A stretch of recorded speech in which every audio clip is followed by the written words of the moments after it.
আসসালামু আলাইকুম। প্রথমে দুঃখ প্রকাশ করছি তোমাদেরকে কষ্ট দেওয়ার জন্য, দৈব চয়নের কারণে। এটা কেউ মনে করছে একটা হাসি ঠাট্টার বিষয়, আমাদেরকে ইচ্ছা করে কষ্ট দিয়েছে, কিংবা এরকম উদ্ভট কেন চিন্তা করলো, এটা কি ফয়দা হবে। আমাদের লক্ষ্য ছিল যে কোনো রকমের বায়াস যেন এটার মধ্যে না ঢোকে। অনেক সময় শত প্রচেষ্টা সত্ত্বেও বায়াস ঢুকে পড়ে নিজের উপরে যদি ছেড়ে নেই। কিন্তু দৈবচয়নটা এসছে যেন নিজেকে এর থেকে দূরে রেখে ফেলতে পারি। আমরা যে কজনই এটার সঙ্গে শরিক ছিলাম, তাদের কারো কোনো রকমের বায়াস এটার মধ্যে না ঢোকে, যাতে মুক্ত মনে যেখানে জায়গা হয়েছে, আমার নম্বর পড়েছে, সেখানে গেলাম, সেখানে আমি আমার কাজ করব। এটা অসুবিধা, ব্যক্তিগত অসুবিধা হয়। কোথায় গেছি পড়লাম, চিন্তা করি না কোনোদিন এখানে কাজ করতে হবে। আমরাও ভাবি না যে এর জায়গায় এখানে হবে, ওর জায়গায় এখানে হবে। কিন্তু একটা চ্যালেঞ্জ সৃষ্টি করে, শুরুতেই একটা চ্যালেঞ্জ। এই চ্যালেঞ্জটা নেবার জন্য মানসিক প্রস্তুতি দরকার। এটার ফলে আশা করি এই কষ্টের মধ্যেও সেই চ্যালেঞ্জটা গ্রহণ করার একটা মনোভাব তোমাদের মধ্যে জেগে উঠবে যে আমি এই চ্যালেঞ্জ গ্রহণ করলাম। তাহলে সব জিনিস পরিষ্কার হয়ে আসবে। আমরা নির্বাচনের কথা বলছি, যার উদ্দেশ্যে আমরা যাচ্ছি, এটার গুরুত্বটা আমাদের এখন বুঝতে হবে। নির্বাচন বলতেই আমরা অতীতের কিছু নির্বাচনের কথা মনে রাখি, মনে চট করে আসে। তোমরাও দেখেছ সেই নির্বাচনগুলো। কেউ প্রহসনের নির্বাচন বলে, প্রতারণার নির্বাচন বলে, তামাশার নির্বাচন বলে। এগুলো হলো তাদের বিশেষণ। সেখান থেকে আমাদের চলে যেতে হবে বহু উপরে। কাজে এই দূরত্বটুকু আমাদেরকে অতিক্রম করতে হবে, যে লোকে মনে যেন জানে এই পরিবর্তন সম্ভব এবং তোমাদের মাধ্যমেই সেই পরিবর্তন হবে। কাজে এই দৈবচয়নের মাধ্যমে যারা নির্বাচিত হলো তোমরা, তারা একটা ঐতিহাসিক দায়িত্ব পালন করার জন্য, সাধারণ দায়িত্ব পালন করার জন্য। সাধারণ দায়িত্ব সবসময় দিক থেকে এখানে যাওয়া সব হবে, কিন্তু একটা ঐতিহাসিক দায়িত্ব পালন, এটা ইতিহাসে যেন স্মরণ করে। এখানে তোমরা অনেক কথা বলেছো, তার মধ্যে বাইরের যারা পরিদর্শন করবে, আসবে, পর্যবেক্ষণ দল আসবে, তারা আমাদের খুদ ধরার চেষ্টা করবে, আমাদের এটা হয় নাই, ওইটাই ভাবে হলে ভালো হতে বলবে। এবারের নির্বাচন হলে এমন নির্বাচন, তারা স্মরণ করবে বাংলাদেশের নির্বাচনটা আমরা দেখেছিলাম, এটা এরকম। তারা নানা দেশে এটা বলবে, এরকম একটা নির্বাচন তারা এটা দৃষ্টান্ত হিসেবে নিয়ে যাবে তাদের মাথায়, বারে বারে বলবে এই নির্বাচনের মতো নির্বাচন আমরা কখনো দেখি নাই, আমরা এক কাজ করি, এটা আমাদের একটা পারদর্শিতা আছে, কিন্তু এখানে যে নির্বাচন দেখে গেলাম সেটা আমাদের একটা স্মরণীয় পরিদর্শন হলো, আমাদের স্মরণীয় অভিজ্ঞতা হলো, সেই অভিজ্ঞতা আমরা এখান থেকে নিয়ে যাব। সেই ধরনের একটা নির্বাচন আমরা করে যেতে চাই। আরেকটা বিষয় হলো, এটা সাধারণ নির্বাচন নয় যে 5 বছর পর পর একটা নির্বাচন হয়, দেশের সরকার পরিবর্তন হয়। এটা রুটিন একটা কাজ। এবারের নির্বাচনের যেটা আন্ডারলাইন করা বারে বারে দরকার, এটা হলো গণ অভ্যুত্থানের পরবর্তী নির্বাচন। গণ অভ্যুত্থানে যারা শরিক হয়েছিল, আমরা যারা এর সঙ্গে আছি, যুক্ত আছি, এটা তাদের আদর্শ, তাদের স্বপ্ন বাস্তবায়নের ক্ষেত্রে সেই বাস্তবায়নটা আমাদের এই নির্বাচনের মাধ্যমে আমরা করে যাব। যে এই নির্বাচন তোমরা যে স্বপ্ন দেখার মাধ্যমে জীবন আত্মত্যাগ করেছ, সেই আত্মত্যাগের পেছনে যা যা তোমাদের মাথায় ছিল, সেটাকে আমরা এখন স্থায়ী রূপদান করতে যাচ্ছি। এটা বলতে গেলে গিয়ে ভূমিকম্পের কথা মনে হয়। আমরা গত রাত্রে কিছু ভূমিকম্প নিদর্শন পেলাম। ভূমিকম্পের প্রসঙ্গ আসলেই বিল্ডিং কোডের কথা মনে আসে, যে বিল্ডিং কোড ঠিক আছে কিনা, মানতেছে কিনা। এই যে নির্বাচন এটা বিল্ডিং কোড তৈরি করার সুযোগ, যে আমাদের যে সমাজটা তৈরি হবে তার বিল্ডিং কোডটা কি হবে। যত বড় ঝাঁকুনি আসুক, এটাকে নাড়াতে পারবে না। এই নির্বাচন সেই নির্বাচন যেখানে বিল্ডিং কোড তৈরি হবে। যারা বিল্ডিং কোডটা তৈরি করবে, তাদের হাতে এই দায়িত্ব দেওয়ার জন্য। তার সঙ্গে যে গণভোট আসছে, এটা শুধু 5 বছরের নির্বাচন, সনাতন নির্বাচন তা না, এটার একটা বড় গুরুত্বপূর্ণ জিনিস হলো গণভোট। সেটা হলো বিল্ডিং কোড। এই বিল্ডিং কোডটা আমরা তৈরি করে দিয়ে যাব, যেটা 100 বর্ষ ধরে এই দেশকে, এই জাতিকে সামনে এগিয়ে নিয়ে যাবে। কাজে এই দায়িত্ব, এই ঐতিহাসিক দায়িত্ব যে পেয়েছ, এটার জন্য আল্লাহর কাছে শুকরগুজারি করো যে আমাদেরকে এই দায়িত্ব পালন করার সুযোগ দিয়েছে। আমরা সারা জীবনে যখন জীবনে কি করলাম সেটা বিচারে বসবো, এটার জন্য 1 নম্বরে আসে যে আমি এটাতে শরিক ছিলাম, এই বিল্ডিং কোড তৈরি করে দিয়ে এসছি বলে আজকে দেশটা আমরা পেয়েছি, আমাদের সন্তানদের কাছে এই দেশ অর্পণ করে যেতে পারছি। কাজে ওই ঐতিহাসিক ভূমিকাটার কথা স্মরণ করো। এই যে আজকে এই দায়িত্ব পেলে, এটার জন্য আল্লাহর কাছে শুকরগুজারি করবো আমরা সবাই, যে এই দায়িত্ব, ঐতিহাসিক দায়িত্ব পালনের সুযোগ আল্লাহ আমাদেরকে দিয়েছে। অন্য কেউ দিতে পারত, কিন্তু আমরা এই দৈবচয়নের মাধ্যমে আমরা এই সুযোগ পেয়েছি এবং এমন বিল্ডিং কোড তৈরি করে দিয়ে যাব যাতে এই জাতি কোনোদিন আর হেলতে না পারে, তুলতে না পারে, শক্ত মজবুত ভাবে থেকে যাবে। সেটাই হলো আমাদের চ্যালেঞ্জ এই নির্বাচনের মধ্যে যেটা আছে, আমরা যেটা করতে চাচ্ছি। 5 বছরের নির্বাচন, সনাতন নির্বাচন, সেটা হচ্ছে একটা ভিন্ন নির্বাচন। আর তার সঙ্গে আছে শতবর্ষের নির্বাচন, ওই যে বিল্ডিং কোডের কথাটা বললাম। এই দুটো একত্রে এটার মাহাত্ম্য, এটার গুরুত্ব অনেক অনেক বেশি। সেই জিনিসগুলো ধরে রাখা, কিভাবে আমরা করব সেই জিনিসগুলো বুঝের মধ্যে নিয়ে আসা, যে আমরা গণ অভ্যুত্থানের স্বপ্ন বাস্তবায়নে আছি। এভাবে আমি বলেছি যে এটা আমাদের ধাত্রীর কাজ করতে হচ্ছে, তাই নতুন বাংলাদেশ জন্ম লাভ করবে এই নির্বাচনের মাধ্যমে। এই নির্বাচন আমাদেরকে নতুন বাংলাদেশের দরজা খুলে দেবে। তো কাজে নতুন বাংলাদেশের যে জন্ম হবে, এই আমাদের যারা এখানে উপস্থিত আছি তাদের ভূমিকা হলো ধাত্রীর ভূমিকা, যে আমরা যেন সুন্দর সুষ্ঠু সেই জন্মটা দিতে পারি তাদেরকে, সেই ভবিষ্যৎ বাংলাদেশে। নতুন বাংলাদেশ তো নিজে নিজে আসমান থেকে আসবে না, আমাদের হাতে তার জন্ম লাভ করবে। এই জন্ম লাভের প্রথম সূত্রটা হলো, প্রথম স্থানটা হলো তোমাদের হাতে, যেটা এই নির্বাচন করতে যাচ্ছ। সেটা করার জন্য আমরা কিভাবে করতে পারবো সেটা জানা, যে আমরা এটা দীর্ঘমেয়াদের এক জিনিসের তৈরি করতে যাচ্ছি। এই সময়টুকু, যেটুকু সময় নির্বাচনে, মাত্র ফেব্রুয়ারি মাসে নির্বাচন হবে, এটার গুরুত্ব এত বেশি। প্রতিদিন তোমাকে চিন্তা করতে হবে যে আজকে আমার কি দায়িত্ব, কি করবো আমি এটাকে সর্বাঙ্গ সুন্দর নির্বাচন করার জন্য, মজবুত নির্বাচন করার জন্য, সবাইকে বোঝানোর জন্য, সবাই যেন একমত হয়।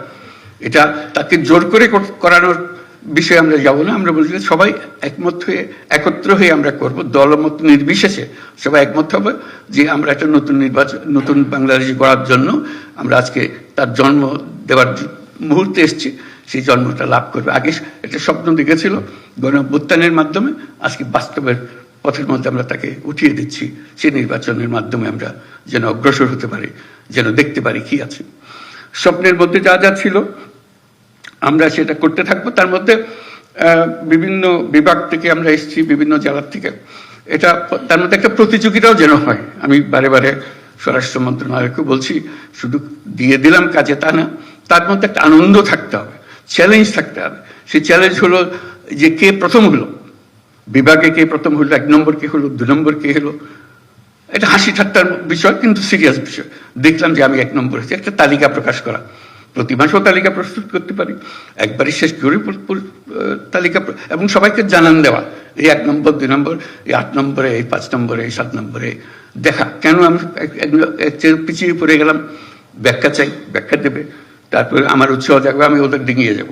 কারণ এই ঐতিহাসিক মুহূর্তগুলোকে ছাড়া যাবে না।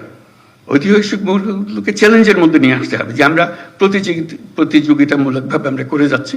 আমরা সবাই মিলে, আমরা একটা, আমাদের রাষ্ট্র আমাদেরকে দায়িত্ব দিয়েছে এই বিল্ডিং কোড তৈরি করে দেওয়ার জন্য, মজবুত করে ওটা ইঞ্জিনিয়ার ডিজাইন করে দিয়েছে। ওখানে আমাদেরকে ঢালাই করতে হবে, এটাকে ঢালাই করে তৈরি করতে হবে সেই জিনিসটা, সেই কাজটা আমাদের হাতে দিয়েছে, আমরা এটা করে যাব।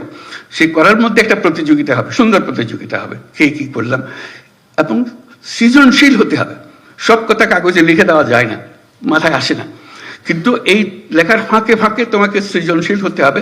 এই জিনিসটা আমি কিভাবে করব, এটা আরো সুন্দর করে করবো, জিনিস এটা দিয়েছে আমি এটাকে এইভাবে আরো সুন্দর করে করব, এই জিনিসটা মাথার মধ্যে রাখা। বিভাগে আভ্যন্তরীণ প্রতিযোগিতা হবে, সারা দেশব্যাপী একটা প্রতিযোগিতা। বিভাগে সবচেয়ে 1 নম্বর যে হবে, এই 8 বিভাগের মধ্যে 8 জন 1 নম্বরে হবে, তাদের মধ্যে দেশের মধ্যে সেরা কে হবে।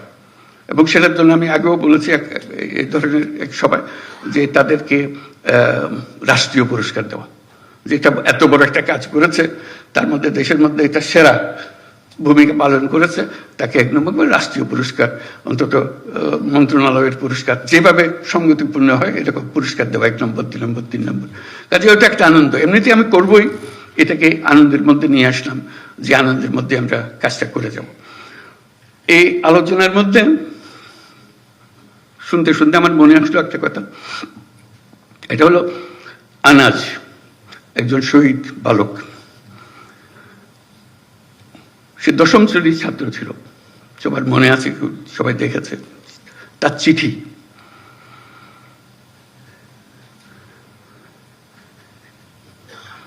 সে মিছিলে যোগদান করবে,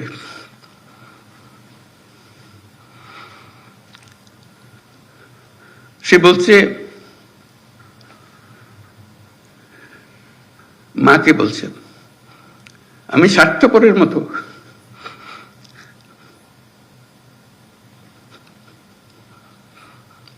বসে থাকতে পারবো না, আমাকে মাফ করে দিও, যদি ফিরে না আসি আমাকে মাফ করে দিও।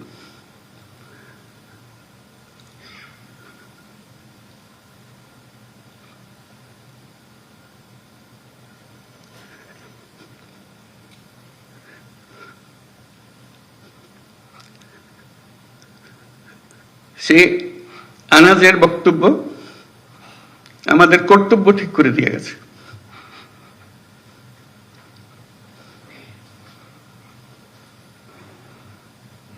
আমরা বসে থাকবো না,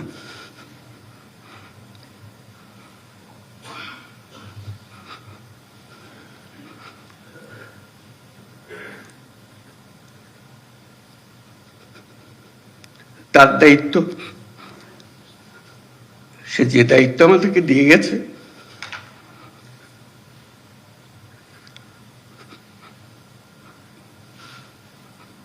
সেটা আমরা গ্রহণ করলাম। সে জেনে শুনে গেছে, বলছে যদি ফিরে না আসি আমাকে মাফ করে দিও। সে ফিরে আসে নাই, আমাদেরকে দায়িত্ব দিয়ে গেছে।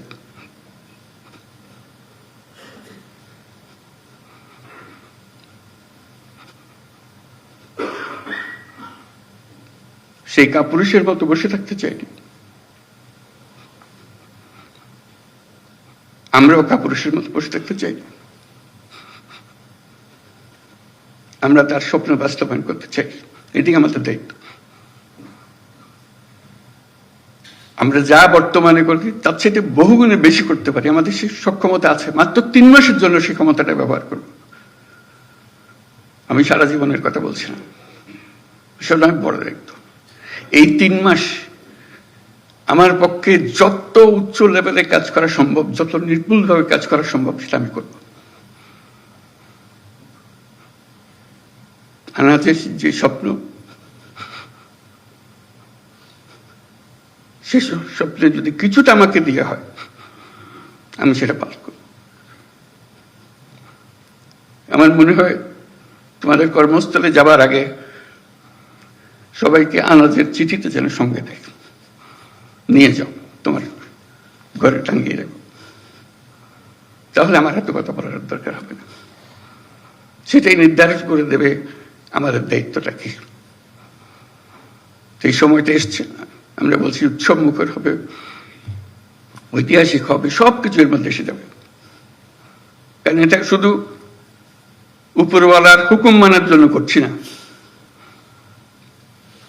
আরো বড় হুকুমওয়ালার দায়িত্ব আমরা এটা করছি। এবং সেই হুকুমওয়ালা উপরে আর আমার ভেতরে, আমার মধ্যে কি আছে সেটা আমি প্রকাশ করতে চাই। আনাজ যেরকম প্রকাশ করে গেছে, তো সেই দায়িত্ব নিয়ে আমরা আজকে কর্মক্ষেত্রে যাব এবং যে স্বপ্ন আমরা দেশের নাগরিক হিসেবে সবাই দেখি সেটা বাস্তবায়নের জন্য যে বিল্ডিং স্ট্রাকচার যেটা তৈরি করে দিতে হবে সেটার দায়িত্ব আমরা পেয়েছি। স্ট্রাকচার আমরা এমনভাবে মজবুত করে করব শত বছর ওটা হেলবে না, তুলবে না। আমরা শেষ বয়সে স্মরণ করবো এই কাজটা আমরা করেছিলাম। অতীতের দিকে যখন তাকাবো, গর্ব করে তাকাবো। আমরা গণ অভ্যুত্থানে শহীদ হই নাই,